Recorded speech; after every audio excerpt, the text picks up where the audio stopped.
The docking clamps shuddered beneath my boots as the shuttle settled against the Laceran Palace platform, and for a brief moment I wondered if I had somehow boarded the wrong ship. Everything around me gleamed with crystalline towers shaped like spirals of frozen starlight, and the air smelled faintly of ozone and lavender metal. I had been sent here because I was, apparently, the embassy's most practical technician, which I suspected was a diplomatic way of saying I was the only one who didn't blow something up during routine maintenance.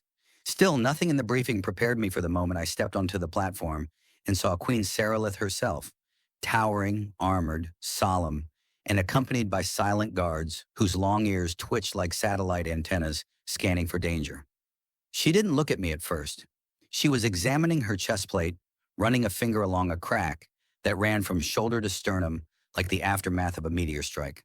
The advisors were already panicking, whispering that the only forge masters capable of repairing royal armor were 3 galaxies away on a pilgrimage.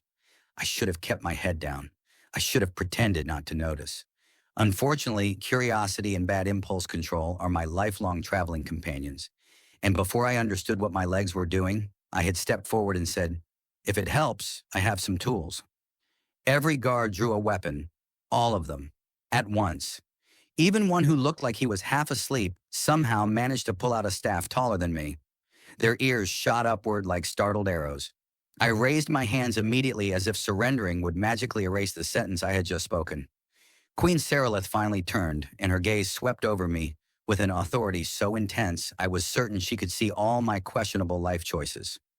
Her long ears tilted slightly forward, a movement I later learned meant she was intrigued, or at least amused that a human was volunteering to die early. "Human," she said, her voice deep, clear, and metallic around the edges, as if her words were forged rather than spoken. "You believe you can repair something sacred?" I mean, sacred is a strong word. Back home, my mother calls her pressure cooker sacred, and I'm still allowed to fix that, I said, instantly regretting every sound that came out of my mouth. There was a long silence. One guard coughed. Another blinked in disbelief. The Queen stared at me as if deciding whether to laugh or vaporize me, and I genuinely wasn't sure which outcome would arrive first. Then the chest plate emitted a small, desperate spark, a very unhealthy one. The Queen glanced down, and something unspoken shifted in the air. She gave a small nod, barely noticeable, but enough to send her advisors into chaos, and stepped closer, her armor humming like a dormant star engine waking from sleep. "Proceed," she commanded. Now, in my defense, human tools are not meant for ancient alien armor bound by millennia-old psionic rituals. But the crack was widening, and I knew panic when I saw it, even behind the royal mask she wore. So I kneeled, unrolled my kit, and muttered something about cosmic warranties. The surface of the armor flickered between colors I didn't have names for, and when I touched it, it felt both cold and alive, like touching the skin of a creature made of metal and memory. I focused, letting instinct take over, and gently adjusted the fractured edges. Tiny filaments of energy sparked under my thumbs, wrapping around my wrist like curious fireflies. The Queen inhaled sharply, and for a moment I wondered if I had just connected myself to an ancient curse. But the armor accepted my touch. The cracks sealed, humming with renewed stability, and the entire chamber went silent. Not peaceful silent, but the kind of silent where 1,000 people collectively stopped breathing. Then someone in the crowd shouted a word I did not understand. Another echoed it. Then a third. The sound grew, rolling through the hall like a wave gathering strength. "Damat! Damat! Groom! Groom!" I looked around in panic. No, no, wait! I just fixed a crack. A crack! This isn't a marriage proposal where I come from, unless we're talking about repairing a neighbor's dishwasher, and even then it's debatable. The chanting only grew louder. Guards pounded their staffs against the floor in triumph. Elders wept tears of joy. Someone threw flower petals made of shimmering crystal shards. I tried to dodge them, mostly because one hit me in the eye. Queen Seralith's expression remained unreadable, but her ears angled fully forward now, focused, alert, intensely attentive. She studied me as if she had just uncovered a secret. "You touched the heart line of my armor," she said calmly. "Do you understand what that means?" "No," I answered honestly. and I feel like ignorance might be my only remaining survival strategy. The queen stepped closer, towering above me, and the chant of Groom thundered around us like an orbiting storm. It means, she said, her voice impossibly steady, that my people now believe you have vowed yourself to me. And just like that, I realized I had accidentally proposed to the most intimidating woman in the galaxy. The moment the queen finished speaking, the hall erupted into louder cheers, and I realized the situation had somehow evolved from mild misunderstanding to galactic scale engagement announcement. I attempted a graceful retreat, which in practice looked like one backward step, followed by tripping over a ceremonial vase that had absolutely not been there a moment ago. The vase emitted a polite chime as it shattered, because apparently even pottery on this planet behaved with more dignity than I did. A nearby guard helped me up while chanting Groom, as if encouraging a contestant in an interstellar cooking show. I considered correcting him, but he was twice my height and had arms like reinforced starship beams, so I just nodded weakly. Queen Saralith lifted a hand, and the hall fell silent with military precision. The crowd obeyed instantly, their long ears tilting toward her, like living antennae, waiting for the next transmission. She turned to her advisors, who bowed so deeply I thought one might snap his spine. Without looking at me, she commanded, "Bring the human to the Hall of Accord. The vows must be examined." "The vows?" I squeaked, but no one acknowledged my very reasonable panic. Two guards escorted me forward, though escorted is a generous word. It felt more like being gently kidnapped. As we walked, I whispered to the guard on my left, "Is this normal?" He replied with absolute sincerity, "Only 3 men in our history have touched the Queen's armor. 2 became legends. 1 became a constellation." I swallowed hard. "Is that a metaphor?" "Only partly." "Fantastic. Truly reassuring." The Hall of Accord turned out to be a massive chamber carved from luminescent stone that pulsed faintly with each footstep. The air shimmered with drifting particles that looked like glowing pollen, though a guard informed me they were ancestral data motes. Apparently, thousands of years of marriage traditions were floating around me like glittery ghosts. I tried not to inhale them too deeply, in case absorbing alien wedding lore through my lungs became legally binding. Queen Saralith entered last, her presence shifting the room's energy. Her armor hummed again, smoother now after my accidental repairs, and several elders gasped as though witnessing a miracle. One whispered, "It responds to him," which prompted the entire group to turn and stare at me as if I were a rare exotic pet. The queen gestured for me to step forward. "Human, you will speak your intention before the hall?" "My intention," I said slowly, "is to firmly, clearly, and enthusiastically not marry anyone without at least getting a full orientation packet first." A few advisors exchanged horrified glances. One fainted dramatically. Another murmured, "He invokes comedy in sacred space. It must be true love." I pinched the bridge of my nose. This was going splendidly. Saralith studied me with unnerving calm. "Your humor is unusual, human Aran, but intention must be clarified. Did you or did you not willingly repair my armor's heartline?" "I did, yes," I admitted, "but mostly because it looked like it was about to explode, and I'm allergic to explosions." Murmurs rippled through the elders. Selfless, protective, a brave offering. One even cried, "He shields her with his own chaos," which was not a sentence I ever expected to be praised for. The queen stepped closer, her long ears angling forward again. "You touched something sacred to our lineage. You risked yourself without being asked. Our traditions interpret this as a vow." "Well, my species interprets this as a seriously unfortunate Tuesday," I said softly. Her lips twitched, not a smile, more like the ghost of one. "Nevertheless, we must find clarity." She extended a hand. "Take my wrist." I hesitated. "Last time I touched something of yours, I started a revolution." "This will not start a revolution," she assured me. "Probably." Reassuring. I reached out and gently wrapped my fingers around her wrist. Instantly, the chamber responded. Light swirled upward, forming holographic glyphs that danced around us. The ancestral motes pulsed in synchronized patterns, and somewhere deep within the hall, a resonant chime echoed as if judging my life choices. The advisors gasped. "A resonance match!" Impossible, he's human. No human has ever synced with royal psionics. I blinked. Wait, synced? What does synced mean in this context? Because back home, syncing usually involves Bluetooth and disappointment. The queen inhaled slowly, her expression unreadable, though her ears softened slightly. The hall acknowledges you. It believes your vow was sincere. I didn't make a vow. Intentions speak louder than words. That's very poetic, but also extremely inconvenient. The swirling light intensified before collapsing into a single luminous band around our joint wrists. The elders erupted into cheers and one shouted, "The union is acknowledged," I yelped, trying to shake the glowing band off, but it stubbornly refused to leave. The queen, meanwhile, examined it with quiet fascination, as though she were observing some strange cosmic puzzle she hadn't yet decided to solve. The guards looked ready to throw a planetary parade. Advisors made frantic notes. The hall buzzed like a hive celebrating a new queen. Queen Saralith finally turned to me, her voice steady despite the chaos. "Human Aran, whether you intended it or not, you have triggered ancient protocols. My people now recognize you as a potential consort." I stared at her horrified. "And what does that mean exactly?"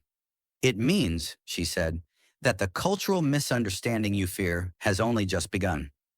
I followed Queen Saralith through the corridors of the palace, trying not to look like someone being escorted to his own execution. The glowing band around my wrist pulsed softly, syncing with the faint hum of her armor, like two devices accidentally paired during a software update. Every few seconds I tried to shake it off, but the light only tightened, as if reminding me that resistance was futile. At one point I whispered to it, "If you let me go, I'll buy you a charging port," but it offered no mercy. Saralith walked ahead with controlled precision, her long ears angled in a way that suggested she was listening both to the palace sensors and to my escalating anxiety. We entered a chamber lined with floating crystal panels projecting ancient texts that drifted like slow-moving star maps. Advisors waited inside, each wearing expressions somewhere between awe and severe indigestion. The moment they saw the glowing band around our wrists, they bowed so deeply their ears nearly touched the floor. Saralith raised a hand. "We will now assess the humans' intentions in full." I stepped forward and cleared my throat. "Can we assess them in halves instead? Maybe quarters? I feel like full assessment is how deep space horror movies start." One advisor gasped. "Humor in the chamber of truth. This bond grows stronger by the moment." I stared at him. "Please don't say terrifying things like that." Saralith gestured toward a hovering sphere of blue fire. "This is a memory orb. It reveals emotional truth by projecting one's thoughts into shared space." "Oh, good," I said. "A psychic projector. Exactly what I needed today." "Place your hand upon it," she said, stepping close enough that the warmth of her armor brushed my shoulder. "I will observe. Nothing more." I hesitated. "And if something goes wrong?" "Then we will learn from the ashes," an advisor offered cheerfully. "Great, super comforting." I touched the orb.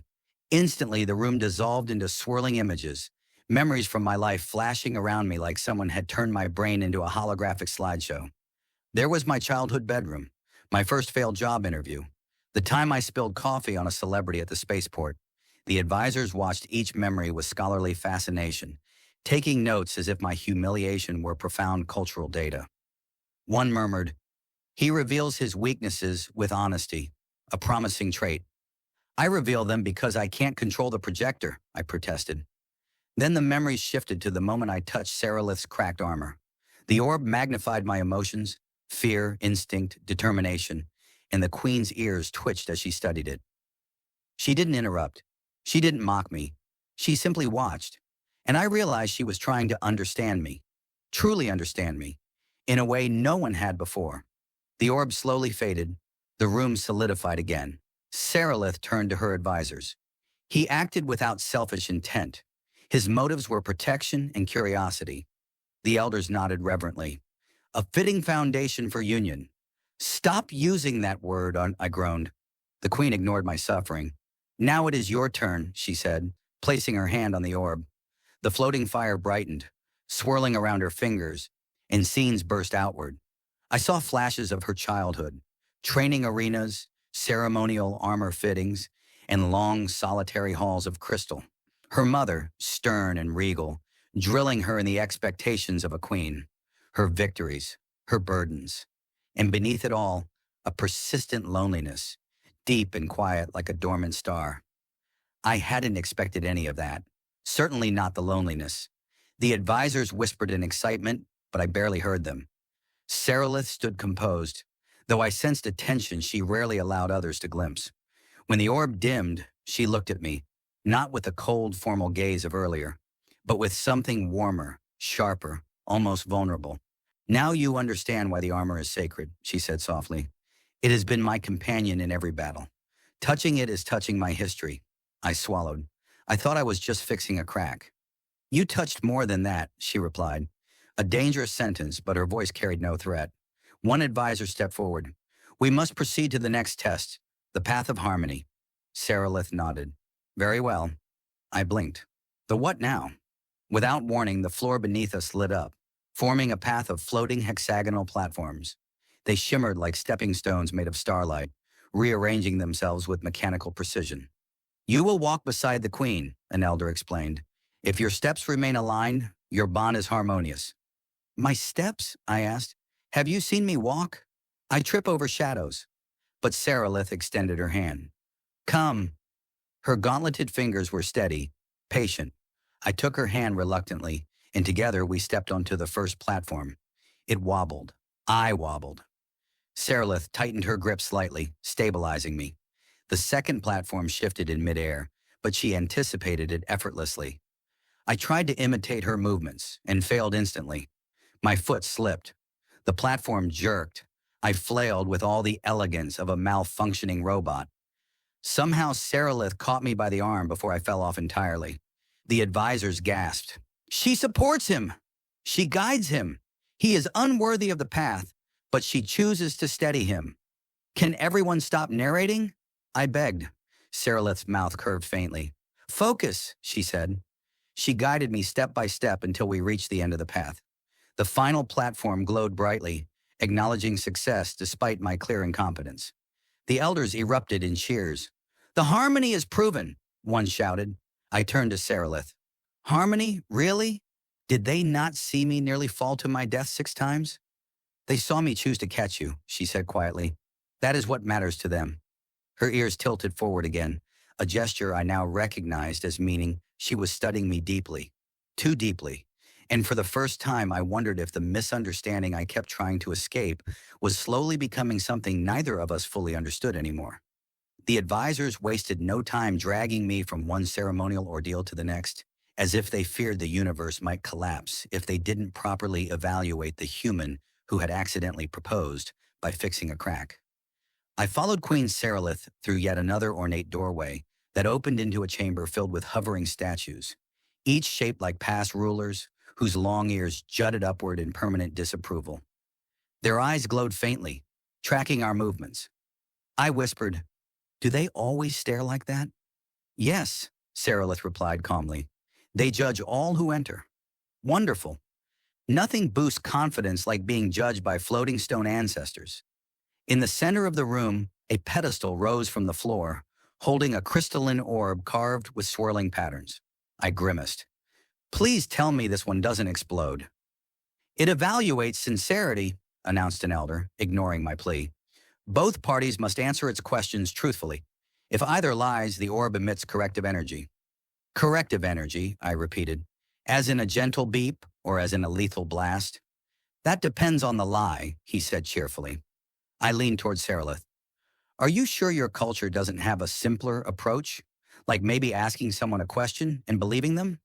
Our ancestors valued thoroughness, she replied. And spectacle. I sighed. Of course they did. The orb began to spin, projecting a ring of light around us. A synthesized voice filled the chamber. First question, human. What was your motive when touching the queen's armor? I straightened. Honestly, I thought it was about to malfunction. I fix things. Sometimes badly, but I fix them. That's all. The orb pulsed gently. No painful blast. A good sign. Queen Saralith, it continued, why did you permit the human to continue repairing your armor? Saralith considered a long moment. Because I sensed no deception, and because his hands did not tremble as much as expected. I frowned. That is absolutely untrue. My hands were shaking so hard I could have mixed paint. The orb glowed brightly, then dimmed, signaling her answer was accepted. She glanced at me. You hit it well. Thank you, I said, though I wasn't sure if that made me feel better or worse. The orb spun faster. Next question. Human. Do you wish to bond with the queen? I nearly choked. No, not like this. I barely understand your customs, and I'm 90% sure your people already have a parade route planned. The orb emitted a small spark, not painful but disapproving. Saralith raised a brow. The orb believes your answer is incomplete. I groaned. Fine. I don't want to bond with anyone through accidental intergalactic traditions, but I don't dislike her. She's intimidating and confusing and shockingly patient with me. There. Happy? The orb pulsed warmly. Several advisors dabbed their eyes as if witnessing a romance drama. I pointed at them. Please stop that. Then the orb turned to Saralith. Queen, do you consider the human a threat? Her ears tilted back slightly, a gesture I hadn't seen before. No. The orb paused. Clarify. She inhaled slowly. Because he acts with instinct, not ambition, and because he says what he thinks, even when it is inconvenient. That is rare in my court. I blinked at her, surprised. She didn't look at me, but her voice carried something unexpectedly sincere. The orb glowed bright gold. Approval. The statues hummed as if gossiping. Before I could tease her about that answer, the advisors rushed forward. The orb of truth acknowledges compatibility. I threw up my hands. It acknowledges honesty, not compatibility. Honesty is the first pillar of union, an elder proclaimed dramatically. I feel like you're all skipping ahead to the wedding chapter, I said. But before I could argue further, a loud chime echoed through the chamber. The statues reoriented themselves, pointing toward the far wall as it split open to reveal a new glowing corridor. Saralith stepped forward with solemn purpose. The next trial, she announced, is the bond alignment. I groaned. You have another test? How many tests does your culture have? 15, she answered, but we will only perform 4. Only, I whispered into my palms. The bond alignment chamber was shaped like a starship engine interior, curved walls, embedded circuits, humming energy conduits. In the center hovered 2 tall pillars of crackling blue light, a platform extended between them. A guard explained, you will step onto the convergence plate. It will scan your neural patterns. If your energies cause destabilization, the ritual ends. I eyed the crackling pillars. Define destabilization. Rapid disintegration of molecular structure, he said politely. I turned to Saralith in panic. Is that common? Only when the bond is false, she answered. Oh, good. So only if we absolutely fail. Saralith stepped onto the platform first, composed and regal. I followed, trying to mimic her posture and failing instantly. The energy rose, buzzing around us like electrified wind. My hair stood on end. Her ears shimmered with violet light, reacting instinctively to the psionic field. A pulse hit my chest. Another wrapped around her armor. The pillars roared louder. I braced for disintegration. Instead, the light around us shifted to warm gold and the energy settled. The advisors gasped in unison. Stability achieved. I exhaled shakily. Oh, thank every star in the nebula. Saralith turned to me slowly. The alignment should not have stabilized so easily. Is that bad? It is. Surprising. An advisor stepped forward. It means your bond is stronger than predicted. I pressed both palms to my face. I don't even know her favorite food. Saralith considered me, her expression unreadable. We will discuss that later. And as the pillars dimmed, I realized something quietly terrifying. The tests weren't proving something about me. They were revealing something about us. We left the chamber of crackling pillars in silence, though the silence wasn't exactly peaceful. It was the kind that makes you aware of every footstep, every breath, every tiny spark coming from a queen's enchanted battle armor. The glowing band around my wrist had dimmed, but it still pulsed faintly, syncing with her steps as if it had opinions about us. I tried not to think about that. It was unsettling enough that it hadn't disintegrated me earlier. Sarilith led me through a series of archways into an entirely different part of the palace. The halls were quieter here, softer, illuminated by threads of bioluminescent vines that curled along the ceiling like living constellations. The hum of soldiers, advisors, and ceremonial judges faded behind us until it was only the two of us walking through a corridor filled with drifting motes of warm golden light. I finally spoke. So, are we done being judged by floating holograms and psychic statues for today? For now, she replied, though her tone suggested the universe had more tests waiting just around the corner. Her long ears relaxed, though, no longer angled sharply with tension. That alone made me feel slightly less doomed. We arrived at a circular garden enclosed by transparent crystal walls. Beyond them, the alien sky spread out in swirling bands of turquoise and deep violet. Strange flowers glowed warmly, opening and closing like breathing creatures. A tree with silver leaves rustled in a wind I couldn't feel. Sarilith paused at its base. "This is my sanctuary," she said. "Few are permitted inside." I looked around in awe. "It's beautiful, very calming.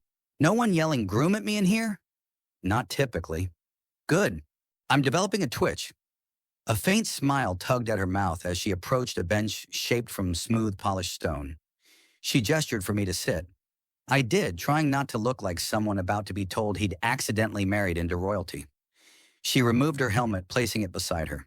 Without it, her long ears softened even more, and her dark eyes seemed brighter, reflecting the swirling sky outside. "You are overwhelmed," she said. "That obvious?" "Yes," I sighed. "I didn't mean to disrupt your entire civilization in a single afternoon. On my world, fixing something is just fixing something. Not courtship, not cosmic destiny, just fixing." Sarilith considered that. Lycerans do not touch sacred objects lightly. The heart line of my armor has a bond with its wearer. It responds to emotion, strength, intention. When you touched it, you connected with it in a way few have. "I really wish you had told me that earlier," I muttered. "I would have worn gloves." Her ears flicked with amusement. "I suspect the result would have been the same." I leaned back against the bench. "What did the advisors mean earlier? About the alignment stabilizing too easily?" Sarilith folded her hands. "The bond alignment reacts to two minds in proximity. It is a measure of harmony. Even those who seek to marry by choice often struggle to stabilize it." "And I didn't? You nearly fell off the platform and panicked the entire time," she said. "Yet the energy settled around you as if it recognized something. Is that good?" "It is. Unprecedented. Can I pretend it's good?" "You may," she said softly. We sat in quiet for a moment. The breeze outside made the silver leaves sing, producing a faint metallic melody. It was peaceful, shockingly so after a day of being evaluated like a malfunctioning robot. I cleared my throat. "So, what happens now? Am I still on trial? Should I expect more glowing objects demanding emotional confession?" "There are more tests," she admitted, "but we have time." "Time is good," I said. "Time means nobody's dragging me into a ceremonial chamber with exploding orbs." She tilted her head. "You handled the orb well." "I exposed my most embarrassing memories to an audience of complete strangers. And survived. That's a generous interpretation." Sarilith seemed to study me, her gaze neither cold nor commanding. "You are unlike anyone I have met. You say what you think. You fear openly. You laugh in sacred halls. And yet, you repaired my armor without hesitation." "I panicked," I corrected. "Instinct can reveal truth," she replied. Her voice had softened again, almost melodic. The glowing vines overhead reflected in her eyes, turning them into shimmering pools of light. I looked away because staring too long suddenly felt complicated. "Your people," I said slowly, "are reading way too much into this." "Perhaps," she said, "but they see something. And so do I." My heart thumped in a way that made the glowing band pulse faster. Treasonous traitor of a wristband. She stood then, brushing her fingers along the silver leaf tree. "Tomorrow the council will demand clarity. They will push for tradition. But I do not answer blindly to tradition."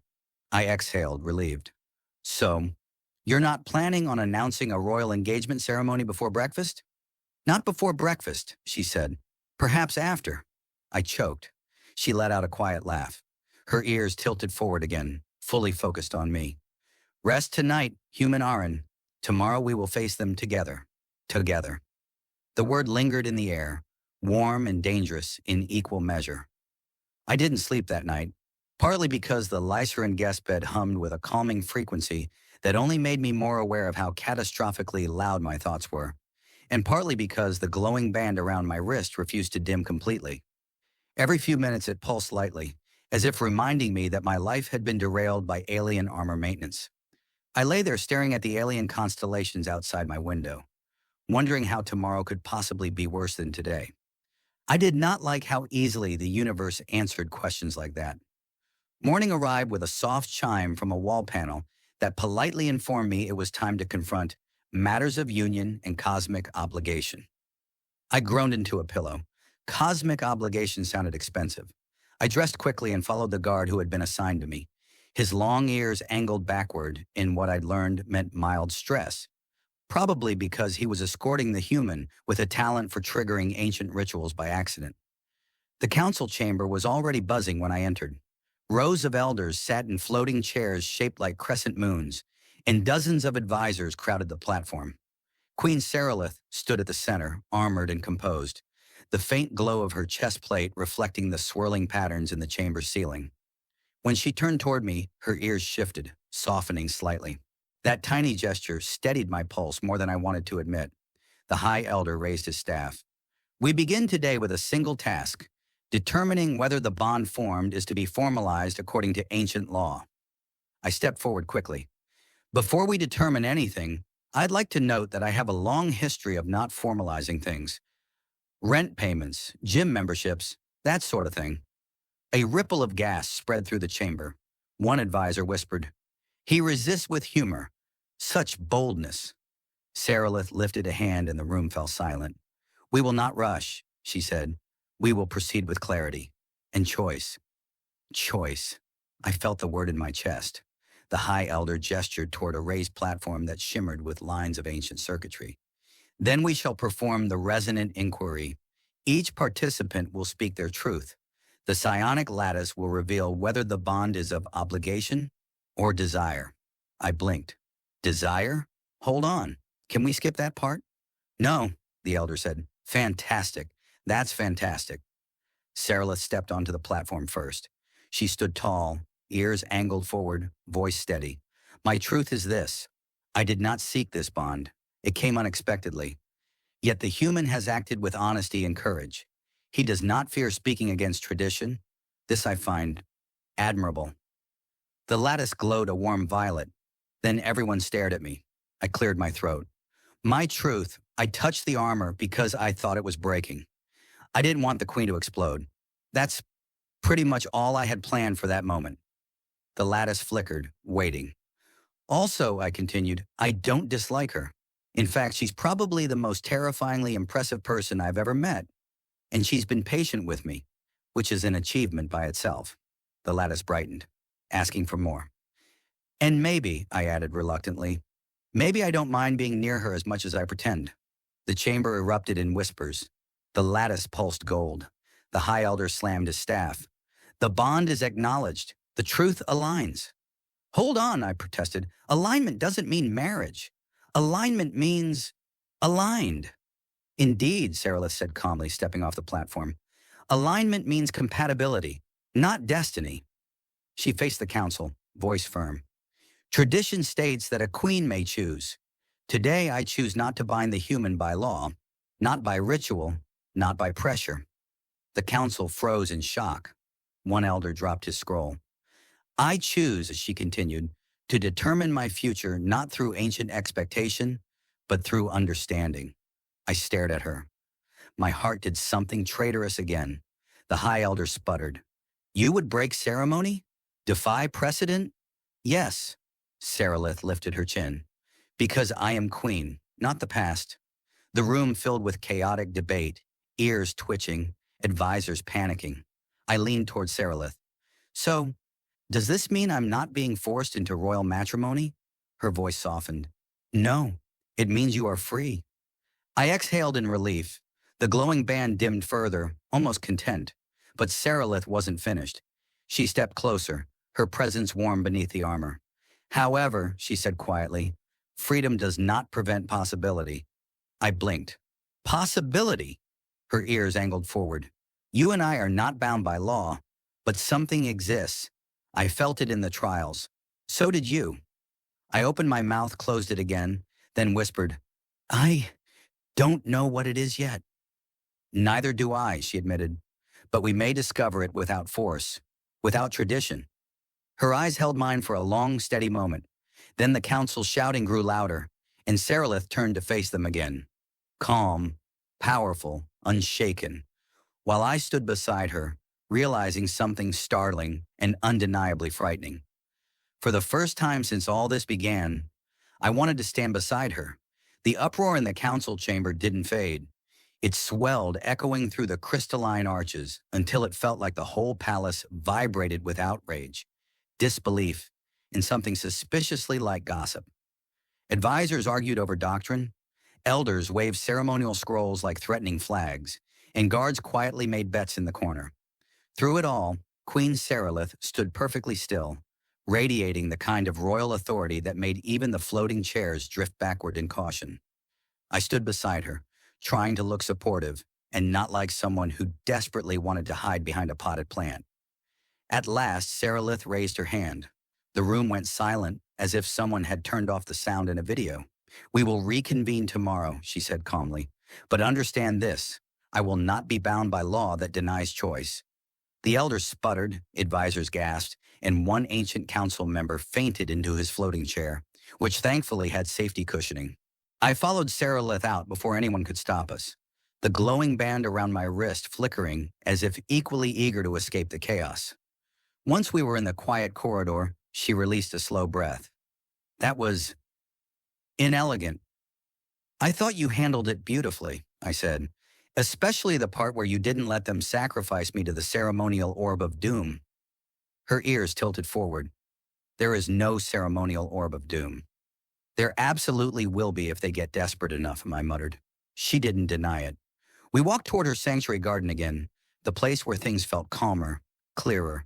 The silver leaves rustled softly as we entered, and for the first time since arriving on this planet, I felt my shoulders loosen. Sarilith removed her helmet and set it aside, and the soft, bioluminescent vines above us cast warm light across her features. These last days have been unexpected, she said softly. That's one word for it, I replied. I was expecting maybe a tour of your world, some polite greetings, possibly a snack. I was not expecting psychic tests, sacred armor bonding, or being chanted at like a sports mascot. Her lips curved slightly. You handled it better than most. Well, I screamed internally the entire time. Does that count? It does. Silence settled between us, not awkward, but contemplative. I looked down at the glowing band on my wrist. It had dimmed until it was almost transparent, like a symbol fading now that its purpose was complete. So, what happens to this thing? It will dissolve once the bond of obligation is void, she said. It senses our intentions now. I watched it flicker gently. Feels strange. I got used to it, like a very clingy bracelet. A bracelet with dangerous psionic properties, she reminded me. Right, the best kind. She sat on the stone bench beneath a silver leaf tree. Aaron, I want to ask you something before the council meets again. Her tone softened, and it hit my chest in a way I wasn't prepared for. I sat beside her. Ask anything, preferably not a question about ancient Lissaran vows or molecular disintegration. This is not ceremonial, she said quietly. It is personal. That made me straighten. Okay. She met my gaze, her long ears tilting slightly forward, the gesture I'd come to recognize as sincerity. These last days have shown me things about myself. I have lived by rule, tradition, and duty. I believed I was unshakable, yet your presence unsettled many things I thought were certain. I blinked. Is that bad unsettling or good unsettling? Both, she admitted, but mostly good. My heart did the treacherous thing again. You've changed me too. I didn't plan any of this, but I'm glad I was here, and I'm glad I met you. Her eyes softened. The council expects an immediate answer. Marriage or dissolution. They wish for a clear path, one or the other. And what do you want? She took a long breath. I want a path that is ours to choose. Not forced, not bound by tradition. A path that allows time. Time. The word eased something inside me. Something tight and knotted since the moment I touched her armor. I'd like that too, I said. Time. Choice. Maybe figuring out what all of this actually means. The glowing band responded immediately. One soft pulse, then another. Then it slowly unraveled into particles of warm light that drifted upward and dissolved into the air. Sarilith watched it go. The bond of obligation has ended. But the rest, I asked? That, she said gently, is still ours to explore. Outside the sanctuary, the distant sounds of debate and commotion echoed through the halls. But here, under silver leaves and drifting motes of golden light, everything felt still, balanced, possible. She stood and extended her hand toward me, not as a queen demanding allegiance, but as someone offering partnership. I took it. Her fingers were steady and warm against mine. Come, she said softly. Tomorrow we will face the council again. But today, we choose our own peace. I nodded. And maybe we can start by you teaching me how not to offend your ancestors whenever I breathe. Her laugh was quiet, real. That may take longer than you expect. We walked forward together through the glowing garden. No glowing bands binding us. No ancient laws dictating our steps. Just a queen and a human who had survived impossible trials, cultural chaos, psychic orbs, and their own fears to arrive at something new. Something delicate, uncertain, and undeniably alive. And for the first time on her world, I didn't feel like an intruder or an accident. I felt like I belonged exactly where I stood,